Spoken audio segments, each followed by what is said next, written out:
एक वैद्य थे, उनका लड़का भी उनके साथ रहता। लड़का था तो होशियार, पर उसका मन एकाग्र नहीं था।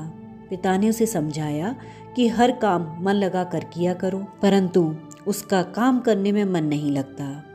एक बार वैद्य जी बीमार पड़ गए तो वह लड़का जंगल में अकेले ही जड़ी बूटी ढूंढने गया और रास्ता भटक गया।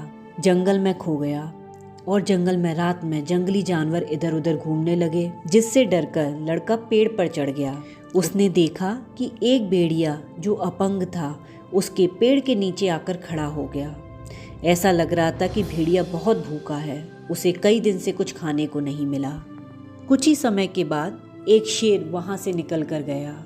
वह अभी शिकार कर कर ही आ रहा था। उसके मुंह में एक मांस का टुकड़ा लगा हुआ था, तो जैसे ही वो पेड़ के नीचे से निकल कर गया, वो मांस के टुकड़े को वहीं फेंकता हुआ चला गया। और वह भेड़िया जो बहुत दिनों से भूखा था, उसे मांस का टुकड़ा मिल गया। उसने उसे खा लिया, उसका पेट भर गया। इसे देखकर लड़के ने सोचा, पिताजी सही कहते हैं, भगवान सबको देते हैं, भगवान सबकी रक्षा करते हैं। मैं यहाँ पेड़ पर बैठा हूँ, भगवान मुझे भी अवश्य यहाँ पर खाना भेजेंगे। और इसी इंतजार में लड़का पेड़ पर बैठा रहा। धीरे धीरे समय बीता, सुबह हुई।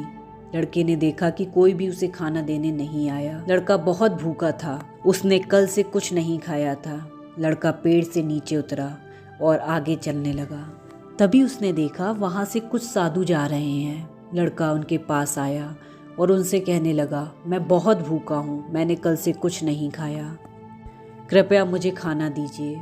साधु ने उसे देखकर कहा कि हमारे पास खाने को कुछ भी नहीं है, हाँ पीने को पानी ज़रूर है, तुम ये पी सकते हो। लड़का बहुत प्यासा भी था, उसने बहुत सा पानी पिया।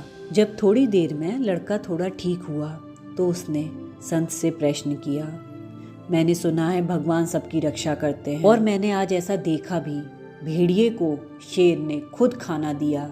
शेर एक जंगली जानवर है, वो खुद भेड़िए को खाता है, लेकिन फिर भी उसने अपंग भेड़िए को खाना दिया। तो मैं ये बात मान सकता हूँ कि भगवान सबकी रक्षा करते हैं, लेकिन भगवान ने मुझे खाना क्यों नहीं भेजा? मैं कल से भूखा प्यासा हूँ, भगवान ने मेरी रक्षा क्यों नहीं की? संत ने उस लड़के से कहा, तुम बिल्कुल ठीक कहते हो, भगवान सबकी रक्षा करते हैं, भगवान सबको देते हैं, लेकिन भगवान तुम्हें भेड़िए की तरह लाचार नहीं बनाना चाहते, बल्कि शेर की तरह मददगार बनाना चाहते हैं।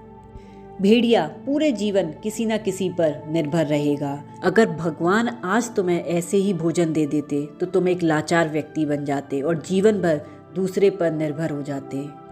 भगवान ने रात को भी तुम्हारी रक्षा की और अभी भी तुम्हें पानी मिल गया। अब तुम अपने घर जा सकते हो और घर पर जाकर भोजन प्रसाद ले सकते हो। इस तरह भगवान ने तुम्हारी रक्षा की है और तुम्हें लाचार भी नहीं बनाया।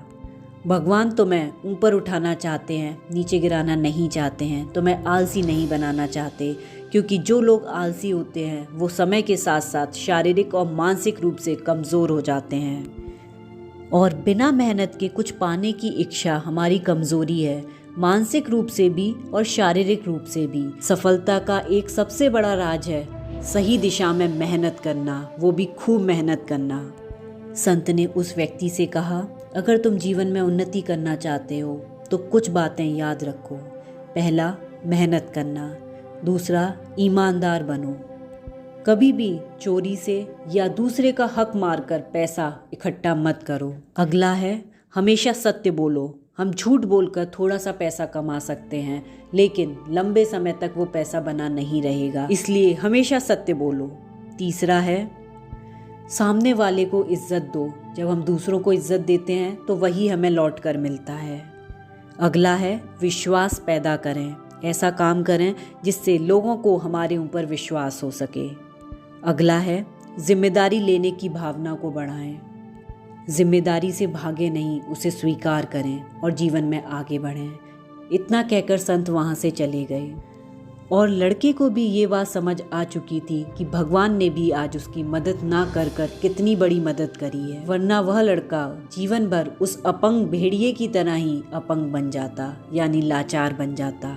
इसी तरह की मोटिवेशनल वीडियो देखने के लिए प्लीज़ इस चैनल को लाइक करें, शेयर करें और सब्सक्राइब करें। थैंक यू दोस्तों।